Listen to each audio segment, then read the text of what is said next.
Hey, what's happening? It is Oz on Smash Bros. Radio, the only digital award winning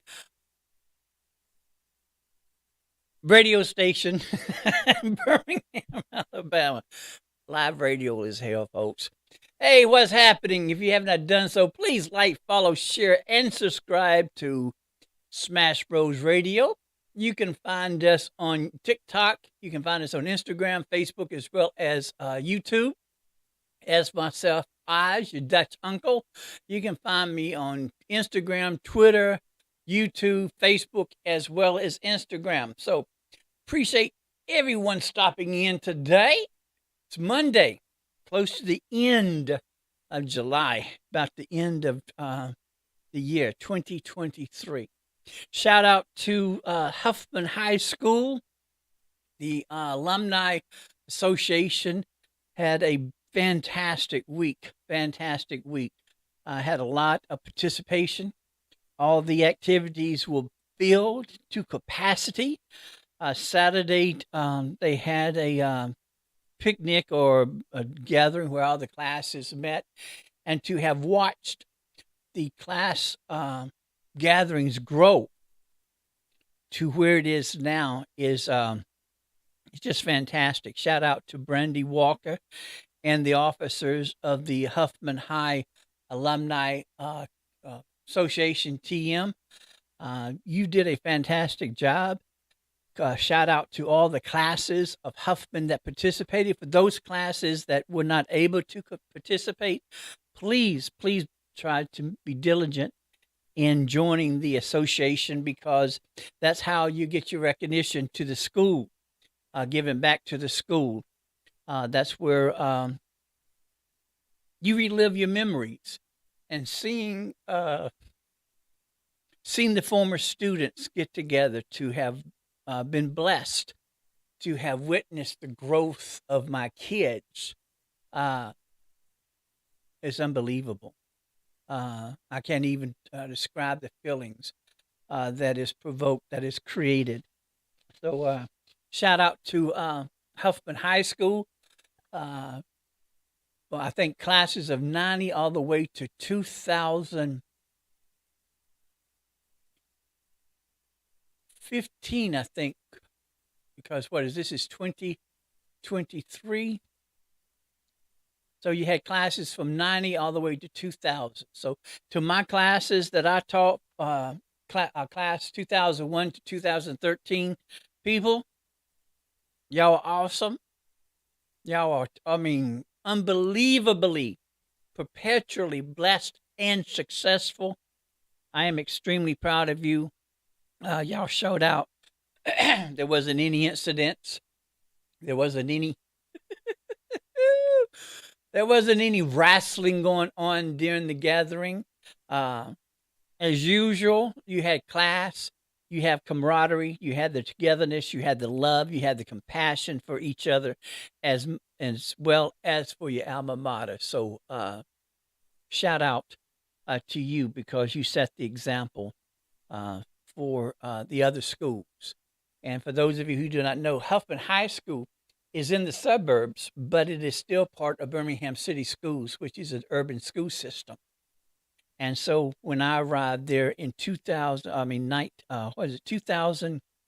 No, 1998, 99, because I got there a week after Dr. Glaze got there. Huffman High School was the most diversified high school in all the high schools in Birmingham. It ranged from lower middle class all the way up to upper middle class. The parents were unified. The parents knew the assignment, and they were just one huge family. That's when the school was in the round, and you had that love for the community. So it didn't matter whose child was who. All the parents looked after the children. There was a huge parent association when it came to the band, as well as when it came to athletics. And if I remember correctly, and I'm not speaking out of turn. If I remember correctly, all the other high schools was jealous of Huffman's football team because of the parents, and so the school board foolishly decided that they want to pool all the money together because of the boosters, the football boosters that were at the school. So I don't know if that camaraderie is still there, but I know from when I was there, when the old Huffman, there was a huge togetherness. There was a huge family. Everyone looked after everyone. Huffman had the most graduates of the high school. So shout out to them. It was an honor to have been able to teach you and to be a part of Huffman High School. So shout out to them. Thank you so much. Oh boy, we have a lot going on. Uh, you had the redistricting, the redrawing of the map for this congressional districts in Alabama that was not followed, of course. And I don't know why people are not surprised because the Republican Party is not going to follow. See, the Republican Party sets out the rules and expect everybody else to follow them. But when it comes to them following rules and all, they don't think that they should be made to follow the rules, which is the pompousness and the arrogance of the Republican Party. So they have withdrawn redid the map for the congressional districts, and of course they fucked the map up. It is not following the rules of the court. Were to be two congressional districts, two black congressional districts, and as usual, the idiots down in Montgomery did not follow suit. They did not know the assignment, and if they did know the assignment, they did not follow through with the assignment. And then for that old bitch that we have for governor, Ivory, whatever her name is, Granny, she had the audacity to say that she's proud of because Alabamians know what we need. Alabamians don't know fuck. That's the point. But Alabama, especially the Republican Party, they do not know anything about Alabama values because you cannot get any more Alabamian than my ass. So it's just a farce. It's just a lie. The bitch should just I don't understand. But anyway, but in the bigger picture, if you would compare Ivy to the rest of the Republican governors, she's the least of the worries. So at least she remembers some of her values as a teacher and growing up in the, I think the black belt, being poor. But as for being a person, she's just fucked up just like the rest of the Republican Party. So there's a possibility that the federal government we will be using the map that is created by the federal government, and hopefully it will be drawn correctly.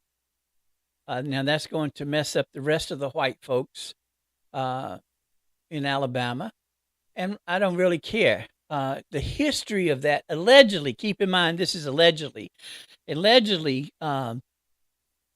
before there was a black congressional district, there was a black leader who's an idiot, Uncle Joe Reed, met with the Republican Party, and they met behind doors, and Reed expressed a interest in having a black congressional district, and they came up with whatever agreement between Reed and the Republican Party. Reed at one time was over the black teachers organization, and also he was over the black Democrats.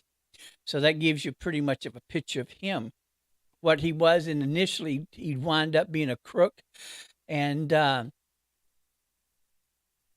pompous bastard. So they agreed, and that's where we got the, if I remember correctly, that's where we got the 6th congressional district. And during that time, the first black congressman was Earl Hilliard, who eventually became a criminal. And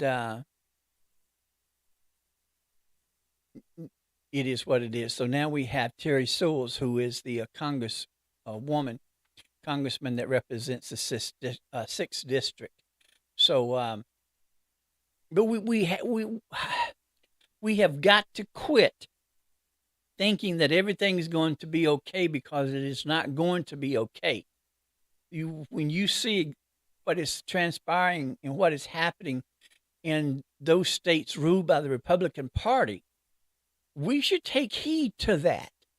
Now, I don't think that Alabamans would allow what is transpiring and what is happening in Florida to happen in Alabama.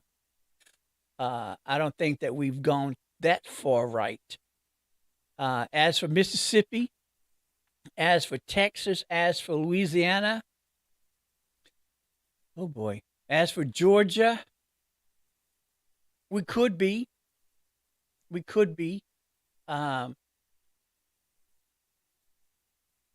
just have to. We have to be more diligent when it comes to when we elect people.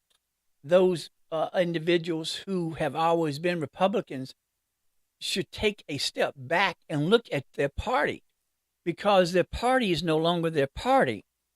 The party of Lincoln, the party of Barry Goldwater, the party of Reagan is no longer. You don't have that party. You don't have that substance anymore. That party is gone. Your party is being governed by a bunch of idiots that don't know what the fuck they're doing. You had the weakest of the speakers ever in the history of a country. McCarthy's an idiot. He does not have the strength. And so, for him to be the worst is really saying something, because he has no substance. He has no conscience. And then when you have those 14 or 15, well, those one's been kicked out of the clown group. When you have those 14 individuals dictating what is going on in the party, Republicans, y'all need to take a step back and take back your party from these idiots. When it comes down to where, for an example, a teacher cannot afford to maintain a household because of the cost of living, something is wrong there. If a teacher cannot afford housing, what is happening to those individuals who are less fortunate? Now, teachers, understand, teachers, we never made much money, and we never did have the respect that other professions have. One thing about that is that for people to say that AEA is a union, AEA is not, Alabama Education Association is not a union. It is a professional organization. It's a teacher profession, just like NEA is a professional teachers organization. It is not a union. And that's another thing that we need to keep in mind too, that when it comes to our work ethics, when it comes to our right to work, when it comes to our right to have benefits. Now, most of us, middle class and upper middle class, we don't want to be rich per se. We never ask to be rich. All we want is to live comfortably. All we want in most cases is to have 2 to 3 cars, be able to send our children to college, be able to have the benefits, be able to know that if my child or if I got sick, that I have insurance to cover everything. If I want a cabin in the mountain, if I want a cabin on the lake, that's all we want. We're not thinking about being able to travel to New York every weekend to shop and to watch the theater or to go to Broadway. We're not asking for that. We're asking for the bare necessities. That's all we're asking. We're asking to have the respect that the other professions have.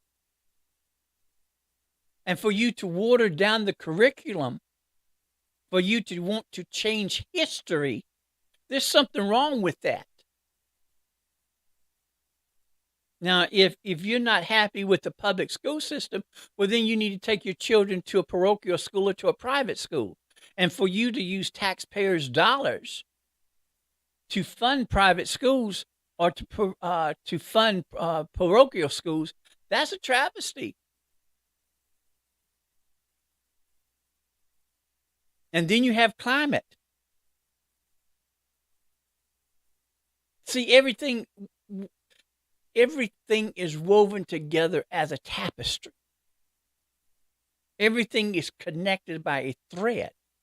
All of us are connected by a thread. Whatever has happened in the community is going to affect us one way or the other, whether we wish to face the fact or to accept the fact. We are woven together. We are connected like threads, like a tapestry.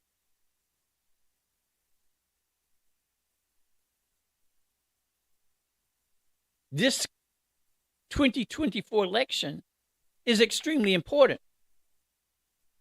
I thought the election with the idiot Trump. No, this 2024 election is the most important. This is a time for the Democrats to get up off their asses and flood the waves, flood the media, flood the everywhere you can advertise. They need to start flooding. They need to start bringing forth everything the Republican parties have not done.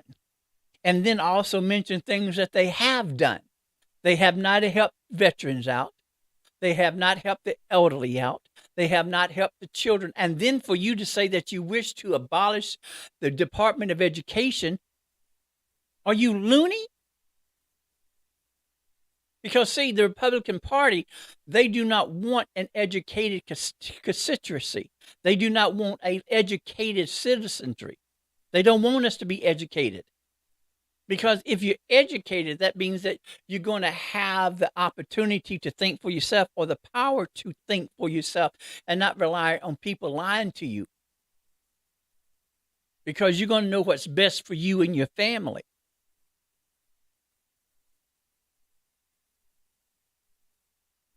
The Republican Party has pretty much tried to rid everything from the middle class. And history has dictated that every revolution was created by the middle class, because the middle class had gotten tired of having this burden, having this responsibility.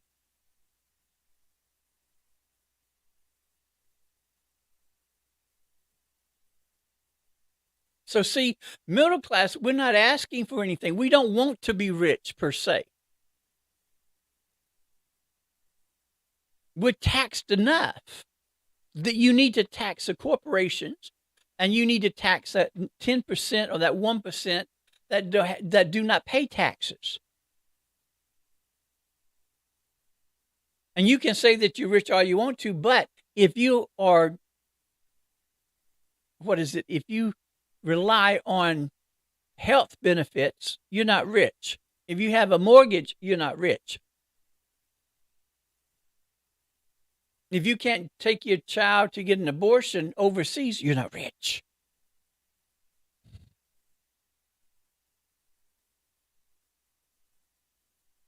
This election is extremely important. Those 14, 15 individuals need to be voted out. Alabama's not as bad, contrary to belief. But who's to say that we won't get there? Because we have Republican. And again, if you are a Republican, then you need to look at your party, because your party is fucked up. Now, don't miss. The Democrats are fucked up too, because see, both parties are twins. They're twins. Because when the Democrats did have control, they didn't do shit. The Electoral College should have been abolished. There's no reason to have the Electoral College anymore. There's no purpose for it. And then it goes back to history. That goes back to history. Everything was based on population. I was thinking that when I retired, I wouldn't have to teach no more. But it seems that when we were developing or coming together as a nation, you had two groups. You had the Federalist and you had the Anti-Federalist. And they're books that you need to read. And it's easy reading. It's good reading. It gives you an understanding of exactly what the founding fathers actually were talking about. Because you'll be surprised that the founding fathers did not believe that religion should have any part of the government. Surprise! So see, you had two groups. You had the Federalist and the Anti-Federalist. There was a discussion on the two houses, the two chambers, the Senate and the House of Representatives. You had the discussion on the Constitution. Because see, there was this fear that they had just left a situation to where there was a monarch, and then they did not want to come and create one where you would have another type monarch. One believed in more government. One believed in less government. Now, these individuals are fucked up too. But they had some type of insight. Because that's what I call the WASP, White Anglo-Saxon Protestant men.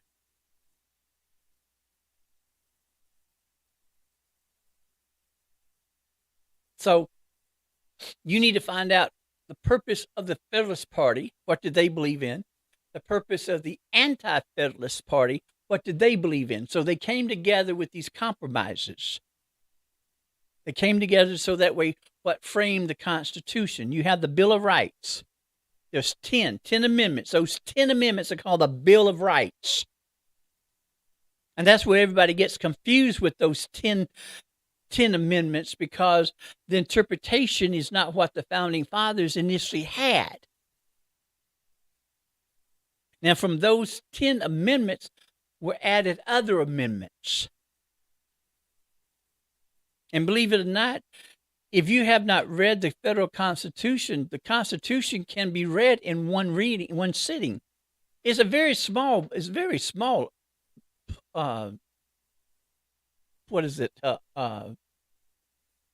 Reading, very small. When you compare that federal Constitution with the Alabama Constitution, oh boy, the Alabama Constitution is larger than the federal Constitution. It's huge. And Alabama's Constitution should be amended. But see, you had two groups during the time. You had the Federalists and the Anti-Federalists. They came together. So in one chamber, which is Congress, the House of Representatives. Now, when I was in school, Congress meant both chambers, the House of Representatives and the Senate. Now, from what I understand, when people talk about the Congress, they're talking about the House of Representatives. So there was two houses created, two chambers. You have the House of Representatives.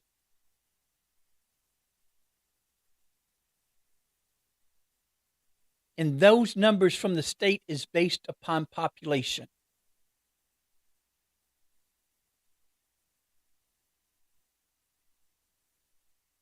Then you have the Senate. There are 2 senators per state, which means that you have 100 individuals in the Senate chamber. Watch this. Let me show you how easy. See, and there's no reason for anybody not to know this, because let me show you. Serious, how many House of Representatives are there? Here's what I found.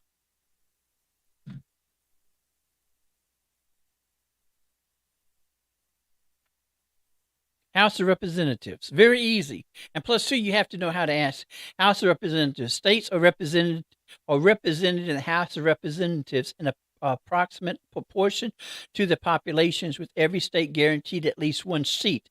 There are currently 435 voting representatives. 5 delegates and 1 resident commissioner serve as non-voting members of the House. Although they can vote in committee, representatives must be 25 years old and must have been U.S. citizens for at least 7 years. Representatives serve two-year terms. That's easy. So see, there's no reason for individuals not to know anything, because if you have a smartphone, all you have to do is ask Sirius, and Sirius is going to give you the answer. 435 individuals. And see, they came up with three branches of government. You have the executive branch. You have the legislative branch. Then you have the judiciary branch. Each one is independent. Then you have what we call checks and balances.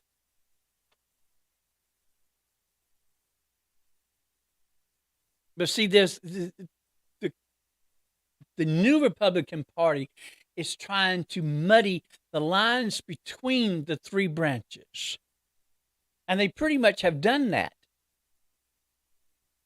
Because you have judges on the Supreme Court that are idiots, that are criminals, that are corrupt, that have changed precedent. Republican Party. And that's not to say that you don't have criminals in the Democratic Party, because you do. But who's the lesser of the evils? So see, when the Democrats were in control, there was a number of things that they could have done. They could have done away with the Electoral College. They could have changed the loopholes.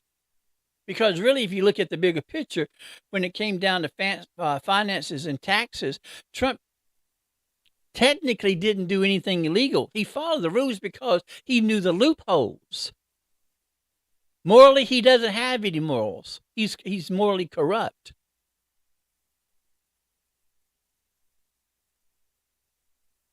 And what happened with the insurrectionists should have really narrowed the bones, should have closed the loopholes. So see, both parties are at fault in the bigger picture. But who's the lesser of the evils? But see, that comes down to the voters. That comes down to the constituents. We have to be more focused on who we are electing, and stop voting on popularity. Because see, here in Alabama, we have that problem.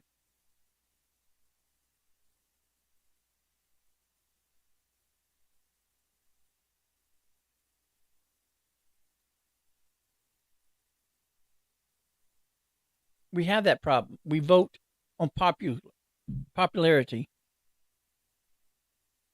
But see, we have to be more diligent when it comes to this 2024 election. And then on top of that,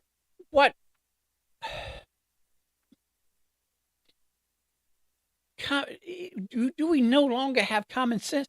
You have an individual who has been impeached twice. You have an individual who has been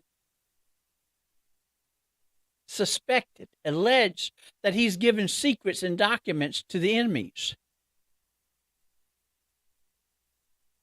We have an individual allegedly that has been corrupt since his day in office. Now, they say the wheel of justice is slow, but damn, how slow. I mean, so what right is it for an individual who has been impeached twice to have the right to run for a public office, especially the seat of president, the office of the presidency?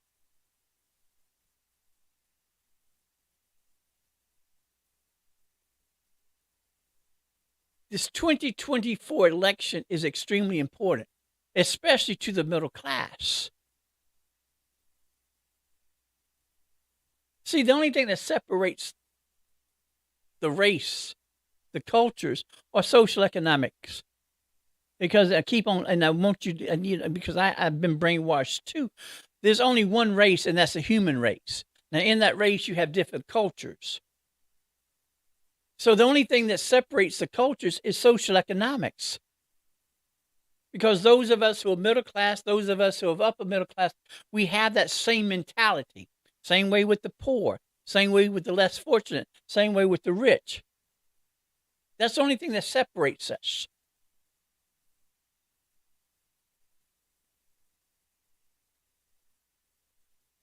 But we have to do better, and we should do better. But to have these problems every year, to have these problems for years and centuries, something's fucked up about us. Because we're getting worse.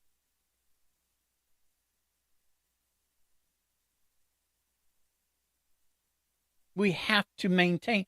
And then, let me see if I can ask this question correctly.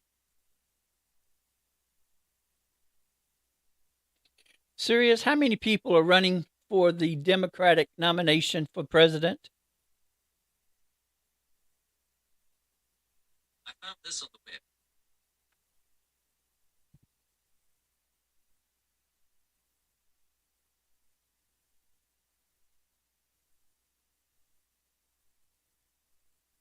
Okay, let's see what this says.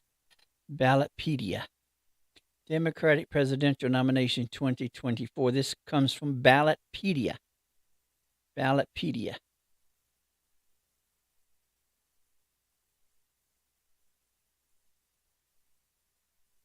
Okay, prior to the Democratic nomination, Joe Biden, incumbent president of the United States, announced that he would run for re-election in April of 2023.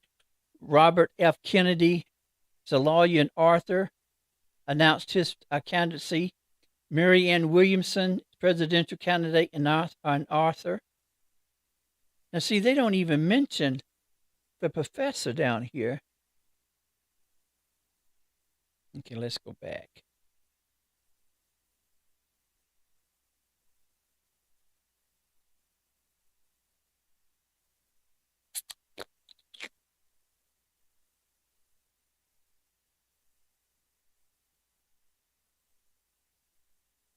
Serious? Who are the individuals running for? They haven't even given me the time. Who are the candidates running? It's Who are? 9:45 a.m. I appreciate that, idiot. Serious. Who are the individuals running for the Democratic national president? Let's see, you have to ask the question I correctly. found this on the web. 12 Republicans. Let's go here. List. This comes from Whitaker.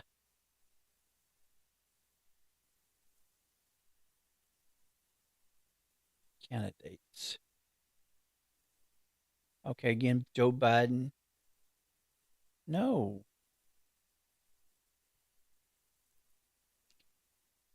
Serious, who are the 2024 individuals running for the Democratic nomination for president?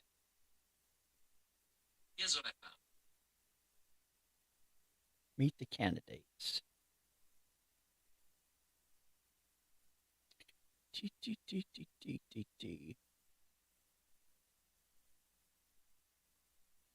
President Biden, of course. Oh, Lord help us.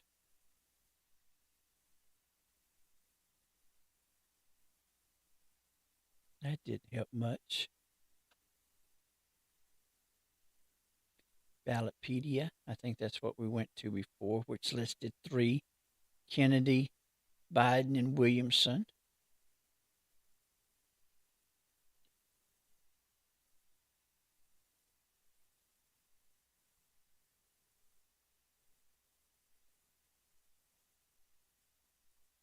Joe Biden. Okay.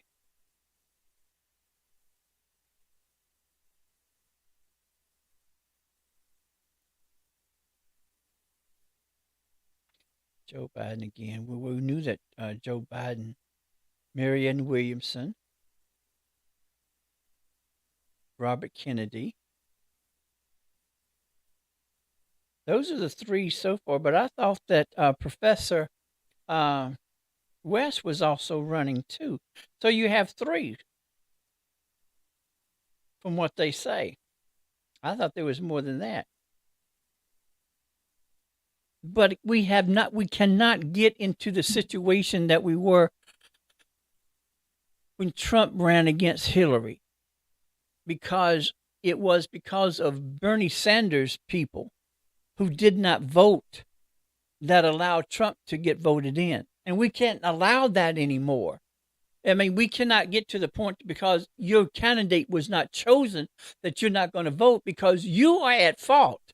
Bernie's people are the reasons why we're fucked up. That's the reason. So I admit, Biden, we could use another. If he is the nominee, I'm going to have to vote for him, whether or not I like him or not, whether or not I agree with him or not, because I cannot allow a Republican to take over. I can't in a conscience. It's not like, I'm going to take my marbles and run home. But we cannot get in the same situation that we were in when you had Trump, Hillary, Bernie Sanders. If your candidate is not the one that is nominated for that position, but damn, support your party. Don't just sit your ass down, and don't complain when the individual gets elected and you're fucked as a middle class.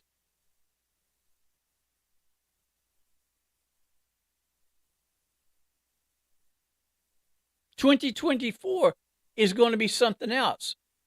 We're still living through COVID.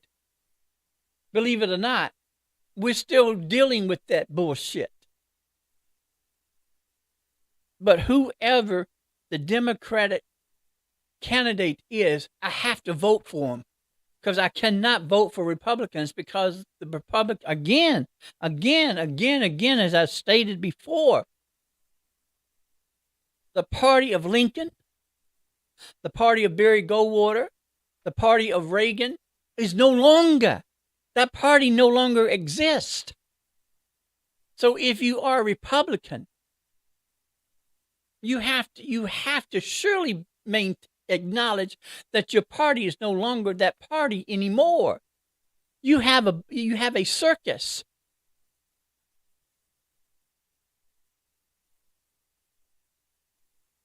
So, 2024 is extremely important. Extremely important, especially when it deals with the middle class. Because the middle class cannot deal no more.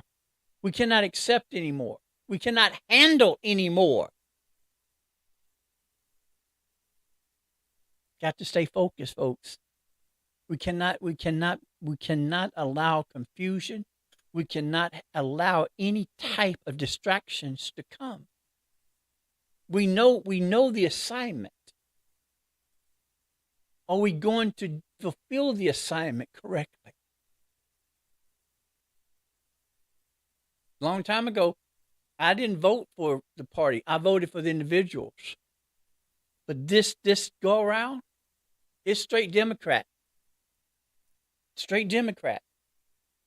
I don't trust the Republicans. I don't trust the Republicans. I don't. So, it is what it is. And I appreciate y'all. You don't know how much I appreciate y'all. Y'all take care of yourselves. Know your value. Know your worth. Know you are the one that controls all obstacles. You control your future.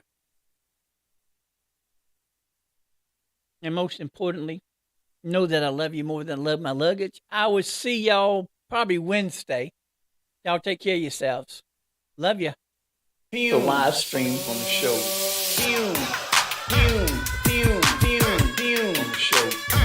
live stream. On the show, on the show, on the show.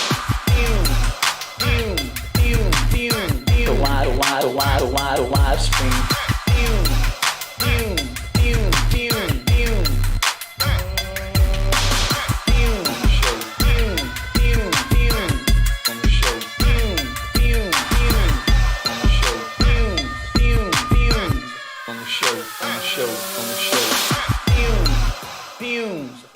The live stream. On the show, on the show, on the show.